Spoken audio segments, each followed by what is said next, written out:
Assalamu alaikum students. As you know, we are discussing chapter number 2 of class 9th mathematics. Chapter number 2 में law of exponents और indices हम previous video में discuss कर चुके हैं. Law of exponents को use करते हुए अब हम एग्जाम्पल नंबर 1 का सेकंड पार्ट जो है उसको सॉल्व करने की कोशिश करते हैं. एग्जाम्पल नंबर 1 पार्ट 2 में जो हमें सॉल्व करने के लिए क्वेश्चन दिया गया है वो ये है. हमारे पास गिवन है 4a³ b power 0 and denominator में हमारे पास गिवन है 9a. यहाँ पर एक्सपोनेंट जो है वो माइनस में है और फर्दर हमें पावर दे दी गई है -2 की. तो आइए इसको सॉल्व करते हैं.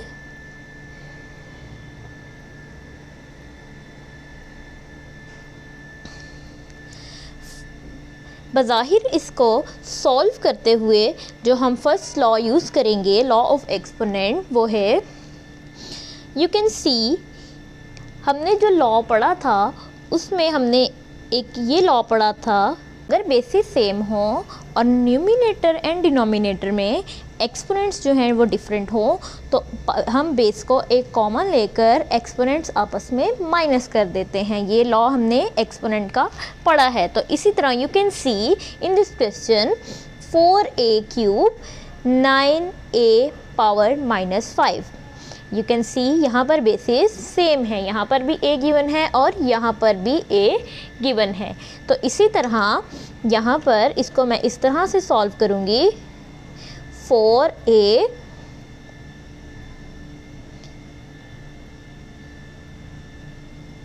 क्यूब. अब ये 9 नीचे एज इट इज़ रह जाएगा लेकिन a की पावर 5 जो है -5 जो है वो ऊपर चला जाएगा. अब 9 क्यों नहीं ऊपर गया? Because 4 and 9 are different. सिर्फ जो बेस सेम थी हम उसको ऊपर लेकर गए हैं और उसमें हमने लॉ ऑफ एक्सपोनेंट को यूज़ किया है. नीचे यहाँ पर पावर जो थी वो माइनस में थी, ऊपर जाकर इसने माइनस में चल जाना था.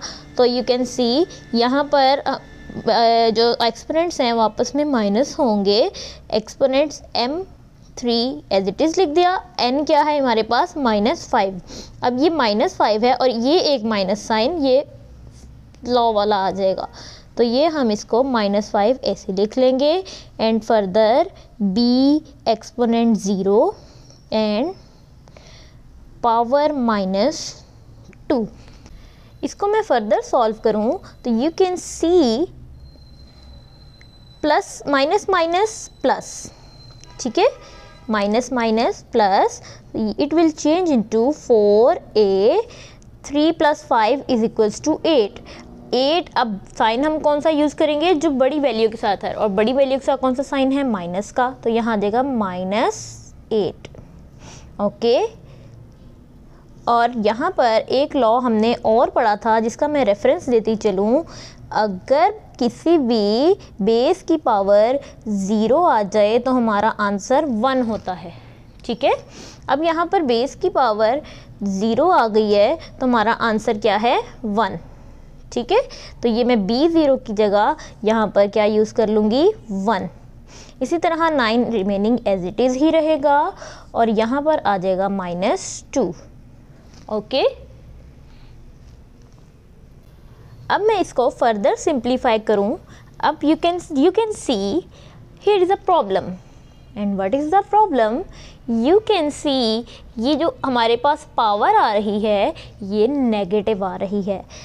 हमने ये पढ़ा था कि हमारे पास आंसर में जो पावर्स आनी चाहिए वो पॉजिटिव आनी चाहिए. तो इस प्रॉब्लम को भी सॉर्ट आउट करने के लिए हमारे पास एक लॉ है जो है ऊपर चला जाएगा और 4a -8 जो है वो नीचे आकर +8 में चेंज हो जाएगा. ओके. और बाहर अगेन हम यहाँ पर एक लॉ यूज़ करेंगे और वो लॉ ये है a / b. पावर अगर नेगेटिव में आ जाए -n तो हम b को a की जगह पर रिप्लेस कर देंगे और a को b की जगह पर, और हम जब इसको इन्वर्स करेंगे तो पावर हमारी पॉजिटिव में चेंज हो जाएगी. लॉज को जब भी किसी रेफरेंस को हम यूज़ कर देते हैं तो हमारे साथ साथ ये साइन जो है इंडिकेशन के लिए यूज़ करते हैं। सो अब यू कैन सी ये जब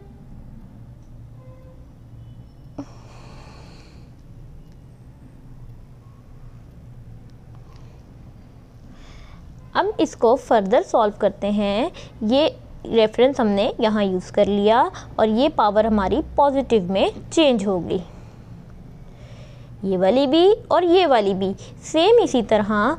अब यू कैन सी हमने एक लॉ जो है वो मज़ीद बढ़ा था कि अगर ब्रैकेट के बाहर पावर मौजूद होगी, ब्रैकेट के बाहर पावर मौजूद है तो वो ब्रैकेट के अंदर न्यूमिनेटर पर भी और डिनोमिनेटर पर भी वो पावर या एक्सपोनेंट अप्लाई होगा।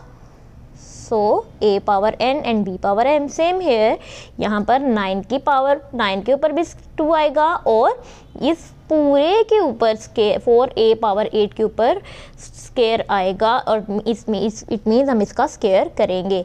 9 का स्केयर 81 एंड 4 का स्केयर आ जाएगा 16 and 8 into 2 is equal to 16, 16a 16। ये हमारा फाइनल आंसर है। क्वेश्चन नंबर एग्जाम्पल नंबर 1 के पार्ट 2 में हमने देखा कि हमने कौन कौन से लॉज यूज़ किए। फर्स्ट ऑफ ऑल लॉ जो हमने यूज़ किया है कि अगर बेसिस सेम हो न्यूमिनेटर एंड डिनोमिनेटर में और पावर्स डिफरेंट हों तो पावर्स आपस में माइनस हो जाती हैं। इसी लॉ को यूज़ करते हुए हमने बेसिस कौन सी a सेम थी और पावर्स क्या थी, डिफरेंट थी। ये -5 जब ऊपर गया -5 जब ऊपर गया तो ये +5 में चेंज हो जाएगा। ठीक है, अब मैंने इसको फ़िलहाल चेंज नहीं किया, मैंने as it is minus sign use कर लिया है, माइनस माइनस प्लस और बड़ी वैल्यू के साथ कौन सा साइन था minus, it means 5 + 3 = 8 and -8। Okay, यहाँ पर -2 था, अब ये -2 ये वाला था। अब यहाँ पे मैंने फर्दर एक लॉ यूज़ किया और हमें क्योंकि पावर्स पॉजिटिव में चाहिए थी, डेट्स वाई मैंने ये लॉ यूज़ करके ये पावर्स को पॉजिटिव कर दिया और इनका इन्वर्स ले लिया, मीन्स डिनोमिनेटर को न्यूमिनेटर में और न्यूमिनेटर को डिनोमिनेटर की जगह पर रिप्लेस कर दिया। अब जो है हमने फर्दर एक लॉ पढ़ा था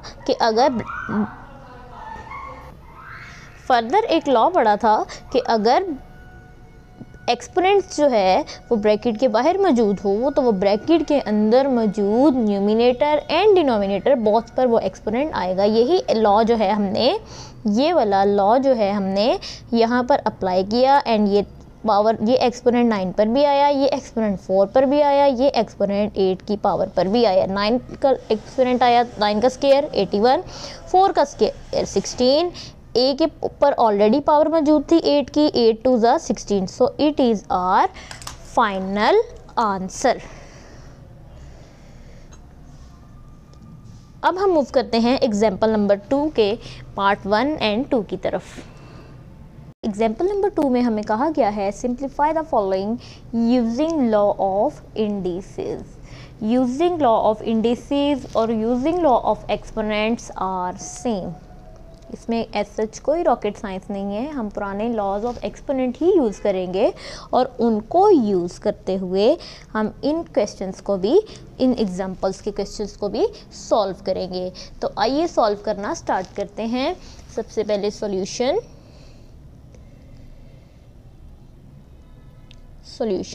अब सबसे पहले मेन चीज़ जो मुझे नज़र आ रही है वो ये है कि हमारे पास पावर या एक्सपोनेंट जो है वो नेगेटिव में है। अब नेगेटिव में है तो डैट मीन्स कि ये तो हमारे लिए एक्सेप्टेबल नहीं है।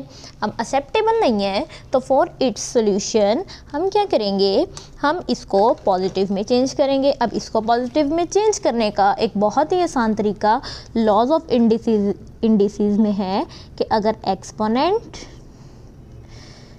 बेसिस आपको गिवन हो, बेसिस और सेम भी ना हो, पावर आपके पास नेगेटिव में हो तो इसको न्यूमिनेटर को डिनोमिनेटर की जगह पर और डिनोमिनेटर को न्यूमिनेटर की जगह पर रिप्लेस कर दें। ठीक है, अब ये मैं रेफरेंस यूज़ करूँगी। ये रेफरेंस में दे रही हूँ कि मैंने इस चीज़ को फॉलो करते हुए इस क्वेश्चन को या इसकी पावर को पॉजिटिव में चेंज किया, डेट्स वाई ये लिखना लाजमी है। ठीक है, अब मैंने ये यूज़ कर लिया है तो इट मीन्स 125 ऊपर चला जाएगा इस लॉ को फॉलो करते हुए, और 8 जो है वो नीचे आ जाएगा। ओके, और पावर में क्या चेंजिंग आएगी, पावर अब पॉजिटिव में चेंज हो जाएगी। ओके, ठीक है। अब नेक्स्ट स्टेप जो इसका है, इसको मैं फर्दर इधर ही सॉल्व कर लेती हूँ। हमने एक लॉ और पढ़ा था जिसके अकॉर्डिंग अगर न्यूमिनेटर एंड डिनोमिनेटर मीन्स कि हमारे पास कोई फ्रैक्शन गिवन हो और उसमें बेसिस सेम ना हो और पावर गिवन हो, तो ये एक्सपोनेंट न्यूमिनेटर पर भी अप्लाई होगा और डिनोमिनेटर पर भी सेपरेटली। तो ये ए के ऊपर भी एन आ जाएगा और बी के ऊपर भी। अब इधर भी देखें, बेसिस सेम नहीं है, ठीक है, इस न्यूमिनेटर और है, डिनोमिनेटर और है, और हमारे पास एक्सपोनेंट भी गिवन है। तो that's why using this law अब सेपरेटली दोनों पर एक्सपोनेंट्स अप्लाई होंगे, इंडिसेस एक्सपोनेंट या इंडिसेस अप्लाई होंगे। तो इट मीन्स 125 सेपरेट कर दिया इसको मैंने, इसको भी मैंने सेपरेटली इंडिसेस दे दी या एक्सपोनेंट दे दिया, और इसको भी मैंने सेपरेटली इंडिसेस दे दी। अब we have to simplify it. इसको सिंप्लीफाई करने का सबसे जो आसान मेथड है अब वो यही है कि इनकी फैक्टराइजेशन कर ली जाए। अब जब इनकी फैक्टराइजेशन करेंगे तो इसको फैक्टराइज करने के लिए हमारी जो सबसे पहले कोशिश होनी चाहिए कि यहाँ पर पावर क्यूब में बने, इनको फैक्टराइज करके। अब वो पावर क्यूब में क्यों बने, पावर को क्यूब में बनाने की वजह यही है कि हमारे पास जो एक्सपोनेंट गिवन है उसके डिनोमिनेटर में 3 मौजूद है। अगर यहाँ पर पावर क्यूब आ जाती है तो ये 3 उस क्यूब को कैंसिल कर देगा और हमारे पास सिंप्लीफिकेशन इजी हो जाएगी। अब यहाँ पर मैं इसकी फैक्टराइजेशन करती हूँ 125 की फैक्टराइजेशन की। 5 2 ज़ा 10, 2 इसने कैरी इसको दे दी तो ये 25 में चेंज हो जाएगा। 5 5 ज़ा 25, ओके, 5 5 ज़ा 25 एंड 5 1 ज़ा 5। 125 की फैक्टराइजेशन हो गई। अब 125 की फैक्टराइजेशन हो गई है,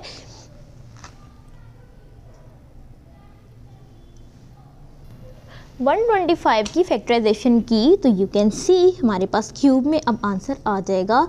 5 cube is equals to 125, so I can write 125 as 5 cube and ये indices same as it is ही रहेगी। और अब मैं इस 8 की फैक्टराइजेशन कर लेती हूँ। 8 2 4 ज़ा 8 and 2 into 2 4 and 2 into 1 2 1 2 3। Again हमारे पास 8 की फैक्टराइजेशन की तो हमारे पास क्या आ रहा है 2 क्यूब एंड सेम वही इंडिसेस इस पर भी अप्लाई कर दी।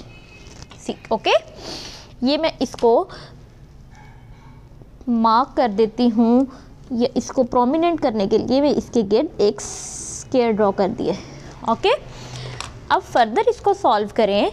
फर्दर इसको सॉल्व करने के लिए यू कैन सी ये 3 इस 3 के साथ कैंसिल हो जाएगा, ये पावर इसके साथ कैंसिल हो जाएगी। रिमेनिंग हमारे पास क्या बचेगा 5 की पावर 4 एंड 2 की पावर 4।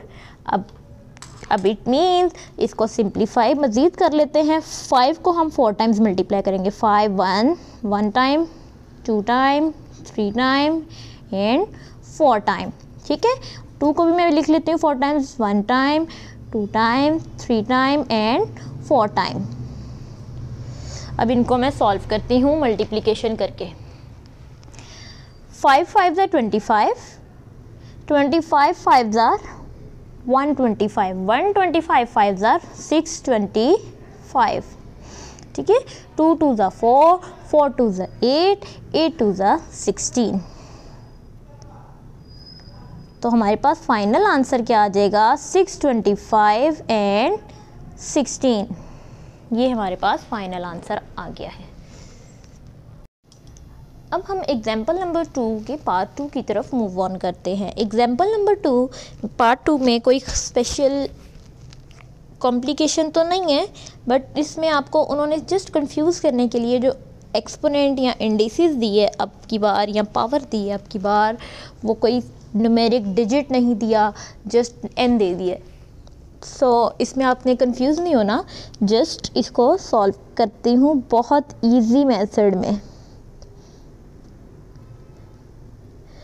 ओके, यू कैन सी, सबसे पहले मैं इसको ऐसे लिख लेती हूँ, 4 3 पावर n, ऊपर एज इट इज़ ही रहा। अब यहाँ आप देख सकते हैं 3n+1 लिखा गया है। 3n+ का मतलब है कि 3n है और उसके साथ एक 3 और मौजूद है, मतलब कि n टाइम्स 3 है और फर्दर 1 3 जो है वो मौजूद है। मीन्स फॉर एग्जांपल यहाँ पर 2 × 2 × 2 2 × 2 × 2, ठीक है। इसको मैं ऐसे लिख लूँ अगर 2 पावर 3, ठीक है, और फर्दर मैं इसको +1 लिख लूँ, ठीक है। तो बात तो वही है कि एक दफ़ा पावर और मौजूद है, और पावर किसकी है? 2 की। तो मैं इसको ऐसे लिख सकती हूँ 2 3.2। Okay, got it. अब ये देखें, यहाँ पर उन्होंने दिया है 3n+1 - 3n। ओके, इसको हम इस तरह से लिख सकते हैं 3n.3 - 3n। अब इस तरह से लिखने की वजह मैं आपको यहाँ पर बता चुकी हूँ कि फॉर एग्ज़ाम्पल ये मैं 2 को 4 टाइम्स हमारे पास 2 मौजूद था, उसको मैंने 3 टाइम्स लिख लिया और +1 आगे पावर दे दी कि 3 से आगे एक और हमारे पास सेम यही चीज़ मौजूद थी। इसी तरह n टाइम्स उनके पास 3 मौजूद था, उसके बाद एक और मौजूद था, डेट्स वाई उन्होंने n+1 लिख लिया है, तो होगी बेस तो 3 की। तो यू कैन सी अब यहाँ पर 3n कॉमन आ रहा है, इसमें भी मौजूद है और इसमें भी। ओके, न्यूमिनेटर में कोई चेंजिंग नहीं, 3n, यहाँ से मैं 3n कॉमन ले लूँगी, इसमें भी मौजूद है और इसमें भी मौजूद है, तो यहाँ से 3n कॉमन आ जाएगा और यहाँ पर रह जाएगा एक ये 3 और एक 1। ओके, अब मैं इसको फर्दर सिंप्लीफाई कर लूँ, 4 3n ये वाला, 3 - 1 = 2। ओके, अब यही बच गया ना। अब मैं क्या करती हूँ, n वाली टर्म्स को एक दूसरे के नीचे लिख लेती हूँ, बगैर n पावर्स वाली टर्म को एक दूसरे के नीचे। 4 और यहाँ पर 2 है बगैर पावर के, उसको मैंने इसके नीचे लिख लिया। सेम इसी तरह 3n इधर ऑलरेडी मौजूद है और इधर 3n मौजूद था, मैंने उसको उसके नीचे राइट डाउन कर दिया। You can see these are same, so we can cut it. Okay, ये कटिंग हो गई, रिमेनिंग क्या रह गया? 2 and 4। So in further 2 steps we will approach our answer, 4 and 2, 2 1s are 2, 2 2s are 4, so our final answer is 2. Is our final answer in very easy and simple way. Okay, example number 1, part 1 हम already previous video में discuss कर चुके हैं, part 2 and example number part 1 and 2 इस video में हम discuss कर चुके हैं।